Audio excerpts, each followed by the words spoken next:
সমস্ত আমাদের medical college এবং হাসপাতালের কর্মকর্তা কর্মচারীবৃন্দ, সময় সংক্ষিপ্ত শুধু একটি কথাই বলতে চাই। ঢাকা মেডিকেল কলেজ একটি ঐতিহ্যবাহী মেডিকেল কলেজ।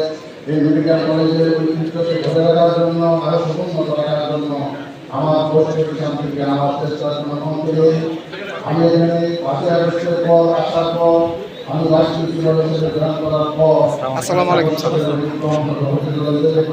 আমি ইতিমধ্যে দায়িত্ব আমাকে অধ্যক্ষ হিসেবে দেওয়ার পর আমরা একটি সুখবর আপনাদের কাছে শেয়ার করেছিলাম। সেটি হলো সারা পৃথিবীতে বাংলাদেশের একটিমাত্র মেডিকেল কলেজ যেটি মাথা উঁচু করে এখনও গর্বের সাথে বলতে পারে আমি world federation of medical accreditation council কর্তৃক আমি স্বীকৃত, সেটা হলো ঢাকা মেডিকেল কলেজ।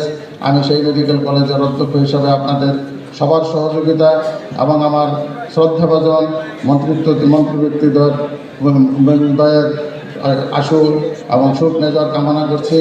আরেকটি ঘোষণা, আজকে ঢাকা মেডিকেল কলেজ হাসপাতাল স্বাধীনতা পুরস্কার পাওয়ার জন্য মনোনীত হয়েছে, সেটিও আরেকটি সুখবর। এই দুটি সুখবর রেখে এবং আমাদের সর্বাত্মক সহযোগিতার মাধ্যমে এই ঐতিহ্যবাহী মেডিকেল কলেজ এবং হাসপাতালের ভাবমূর্তিকে অক্ষুণ্ণ রেখে আমরা যেন এগিয়ে যেতে পারি, আমাদের দিক নির্দেশনা আমাদের উপর থেকে আসবে, আমাদের মন্ত্রিত্ব যেন আমাদেরকে সেই দিক নির্দেশনা দেখায়, সে আশাবাদ ব্যক্ত করে শেষ করছি। ধন্যবাদ সবাইকে। আসসালামু আলাইকুম।